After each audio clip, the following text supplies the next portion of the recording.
Hello everyone, welcome to Vidyashree academy. My name is Pooja Singhai. आज हम discuss करने वाले हैं भारत वन स्थिति रिपोर्ट 2023। अभी इंडिया की जो फॉरेस्ट रिपोर्ट है ये लेटेस्ट रिपोर्ट है जो कि 18 नंबर की है, क्योंकि एग्जाम में कभी कभी ऐसे क्वेश्चन भी आ जाते हैं कि 2023 में जो वन रिपोर्ट आई है वो कौन से नंबर की है।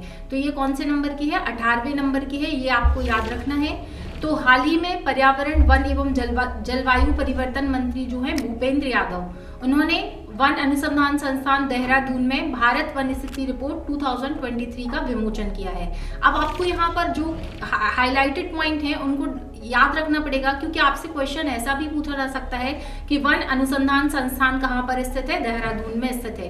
क्योंकि अगर आपने PYQs देखे होंगे MPPSC में तो ये क्वेश्चन पूछा गया है, इसलिए आपको इससे जो की पॉइंट है, इससे जो MCQ बन सकते हैं उसको भी याद रखना पड़ेगा, और प्रीलिम्स और मेंस में भी इससे रिलेटेड क्वेश्चन पूछे जा सकते हैं। सेकेंड पॉइंट यहाँ पे आता है कि ये इसका जो पब्लिकेशन है इस रिपोर्ट का वो कब से हो रहा है। तो 1987 से भारतीय वन सर्वेक्षण द्वारा हर 2 वर्ष में ये रिपोर्ट आती है। इसके पहले 2021 में ये रिपोर्ट आई थी और अब 2023 की रिपोर्ट अभी पब्लिश हुई है।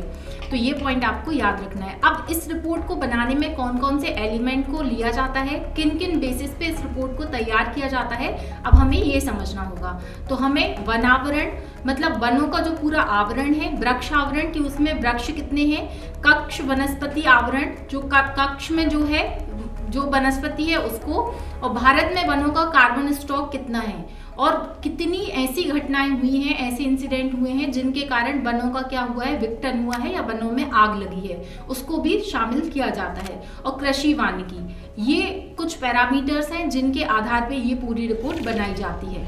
अब यहाँ पर हमें देखना होगा, चूंकि इसमें डेटा बहुत ही महत्वपूर्ण होता है, चाहे प्रीलिम्स की बात करें या मेंस की बात करें, कि अगर आप कोई भी एनवायरनमेंट से रिलेटेड क्वेश्चन का आंसर लिख रहे हैं तो आप वहां पर ये वाले जो डेटा है वो पुट कर सकते हैं। जैसे कि पहले बताया गया है कि वन और वृक्ष का आवरण कितना है, तो टोटल जो है वो है 8,27,357 वर्ग किलोमीटर। इनको आपको याद करना पड़ेगा, इसको लिखना पड़ेगा अलग से कि वन और वृक्ष का टोटल जो है वो कितने वर्ग किलोमीटर में आवरण है। तो 8,27,357 किलोमीटर है, जो कि अगर हम टोटल जियोग्राफिकल एरिया की बात करते हैं तो टोटल भौगोलिक क्षेत्र का है 25.17%। और अगर हम केवल वनों के, केवल वन आवरण के क्षेत्रफल की बात करते हैं तो वो है 7,15,343 वर्ग किलोमीटर। दैट मीन्स कि अगर हम इसको परसेंटेज में देखते हैं तो होगा 21.76%। और अगर हम वृक्ष आवरण की बात करते हैं तो वो है 1,12,014 वर्ग किलोमीटर। मतलब अगर हम इसको प्रतिशत में निकालते हैं तो ये 3.41% है। तो हम टोटल वृक्ष और वन दोनों को मिला के याद करेंगे कि टोटल जो भौगोलिक क्षेत्रफल है वो कितना है, 25.17%।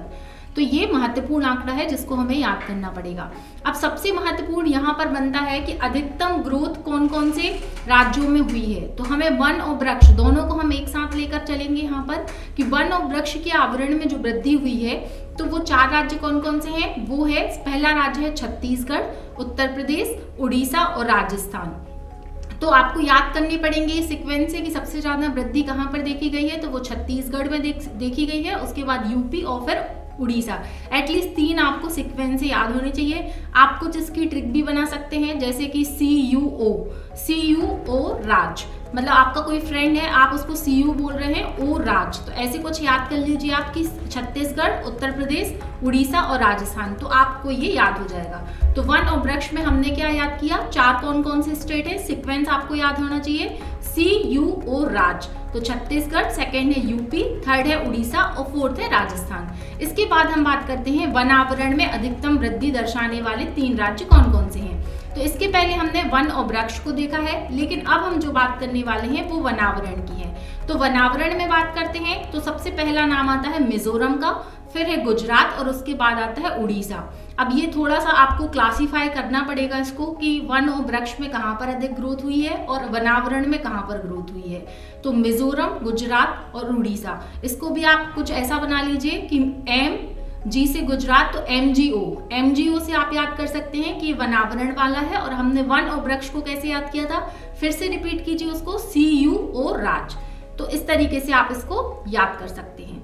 फिर बात आती है यहाँ पर कि अगर हम एरिया वाइज देखा जाए, क्षेत्रफल की दृष्टि से देखें तो अधिकतम वन और वृक्ष वाले जो अधिकतम शीर्ष वृद्धि वाले राज्य हैं वो कौन से हैं, तो वो हैं 3।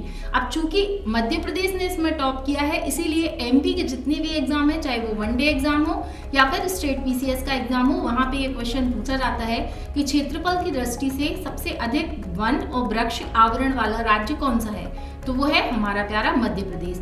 मध्य प्रदेश, यहाँ पर आपको याद रखना है, आपको एरिया भी याद होना चाहिए कि 85724, आप कैसे भी याद कर लीजिए, 85,724 वर्ग किलोमीटर में फैला हुआ है वन और वृक्षों का आवरण।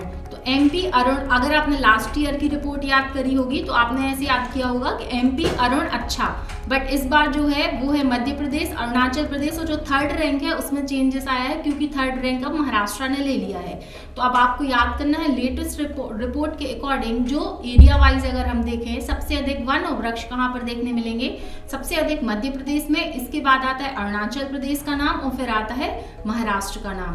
तो मध्य प्रदेश, अरुणाचल प्रदेश और महाराष्ट्र में क्या है, एरिया वाइज जो है वन और वृक्ष सर्वाधिक हैं। ये तीनों फैक्ट आपको याद करना पड़ेगा।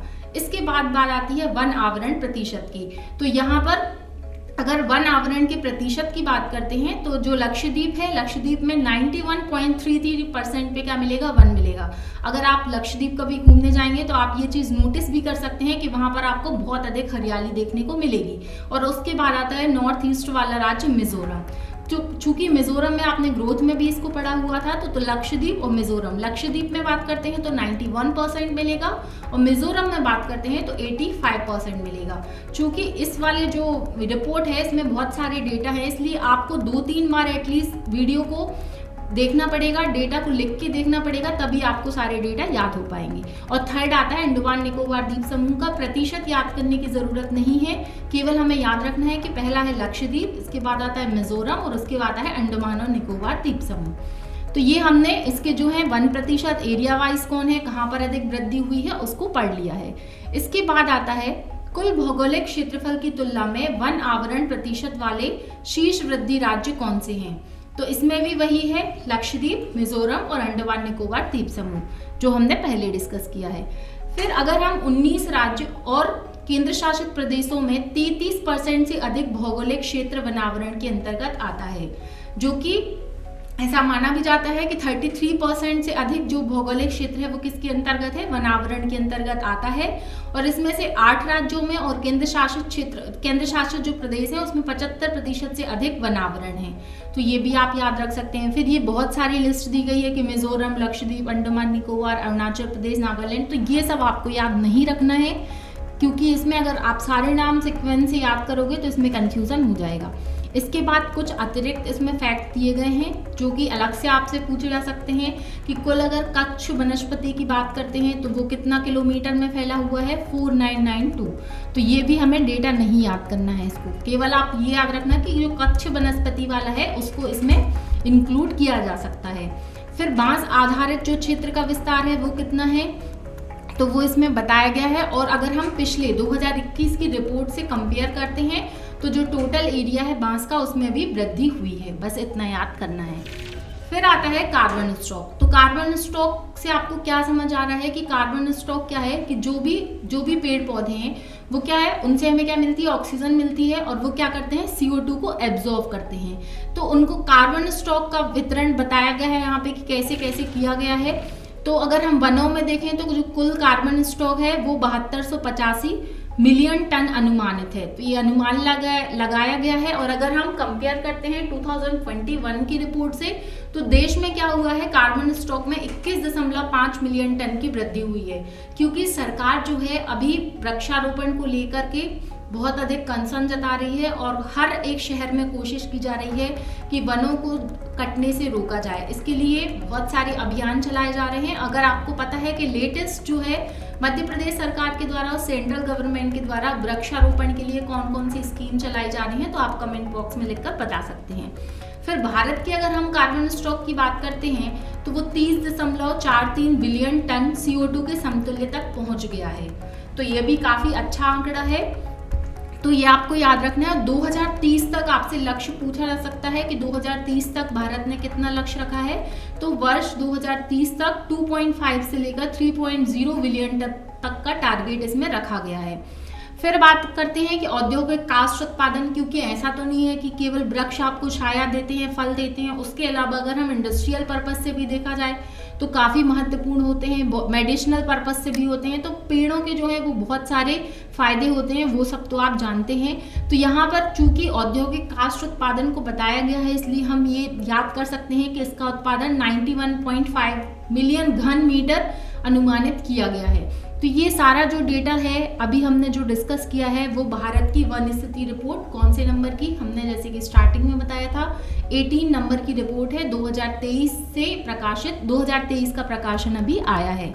इसके अलावा इसका कंक्लूजन पे अगर हम जाते हैं तो कंक्लूजन क्या निकलता है, हर 2 वर्ष में सरकारी नए नए आंकड़े क्यों लेके आती है, क्योंकि इससे पता चलता है कि कौन से राज्य हैं वो अच्छा कार्य कर रहे हैं, कौन से हैं जो वृक्षों को महत्व दे रहे हैं, और जो भी इंडस्ट्रियल डेवलपमेंट है या ओवरऑल डेवलपमेंट है वो सस्टेनेबल डेवलपमेंट को ध्यान में रखकर कर रहे हैं। एक फैक्ट और आता है यहाँ पर, सस्टेनेबल डेवलपमेंट क्या होता है। सस्टेनेबल डेवलपमेंट का मतलब होता है कि आज की डेट में आपके पास जो रिसोर्स हैं आप अपनी आगे वाली जनरेशन के लिए उसी क्वालिटी में वो रिसोर्स को रखते हैं या फिर उनके लिए कुछ और मिलेगा। मतलब क्या है, क्योंकि इन्वायरमेंट में इतना अधिक पोल्यूशन हो रहा है तो सस्टेन करके रखना है आपको सारे रिसोर्सेज को, क्योंकि नेचुरल रिसोर्स जो हैं अगर आप उनको वेस्ट करेंगे तो वो आपकी आगे आने वाली जनरेशन को नहीं मिलेंगे। तो सस्टेनेबल डेवलपमेंट को ध्यान में रखते हुए हमें क्या करना है, विकास को बढ़ाना पड़ेगा। तो यहाँ पर निष्कर्ष में यही बताया गया है कि जो 18वीं वन स्थिति रिपोर्ट 2023 है उसमें वन और वृक्षावरण, कार्बन स्टॉक और मृदा स्वास्थ्य के सकारात्मक रुझानों पे प्रकाश डाला गया है कि हमें पॉजिटिवली इसको देखना है। और साथ ही जो वनों की अग्नि है, आपने देखा होगा कि अमेज़न के जंगलों में आग लगी थी। जो अमेज़न के जंगल हैं उनको बोला जाता है लंग्स, मतलब इस पूरी दुनिया के लिए अगर कोई लंग्स का काम करते हैं तो वो अमेज़न के जंगल करते हैं, क्योंकि वो क्या करते हैं कि CO2 को बहुत अधिक मात्रा में एब्जॉर्व करते हैं और हमारे लिए O2 प्रोवाइड करते हैं। मैंग्रोव, जो मैंग्रोव होती है वो बायोडाइवर्सिटी के लिए बहुत ही महत्वपूर्ण होती है। तो जो अगर हम वेस्ट बंगाल रीजन की बात करते हैं तो वहाँ पे भी आपको मैंग्रोव वनस्पति देखने को मिलेगी।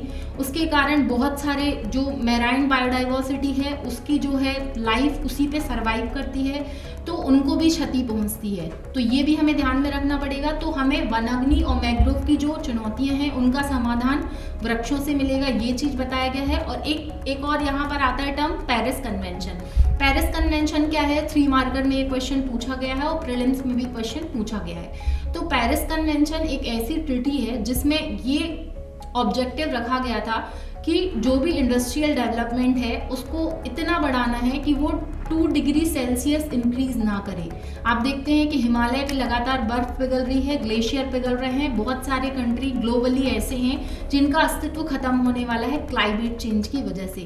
तो पेरिस कन्वेंशन का लक्ष्य यही रखा गया था कि जो इंडस्ट्रियल डेवलपमेंट है उसको क्या है 2 डिग्री सेल्सियस से अधिक इंक्रीज नहीं करना है।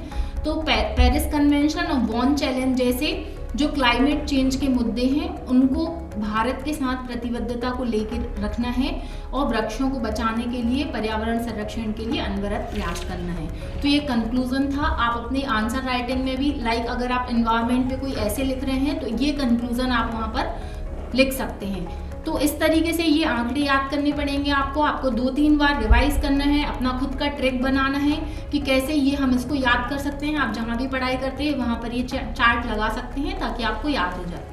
आई होप आपको समझ में आया होगा कि वन रिपोर्ट के क्या क्या आंकड़े थे, किस तरीके से आपके एग्जाम के लिए महत्वपूर्ण हो सकते हैं। अगर इससे रिलेटेड कोई भी क्वेरी है तो आप कमेंट बॉक्स में लिखकर बता सकते हैं। Thank you so much. जय हिंद, जय भारत।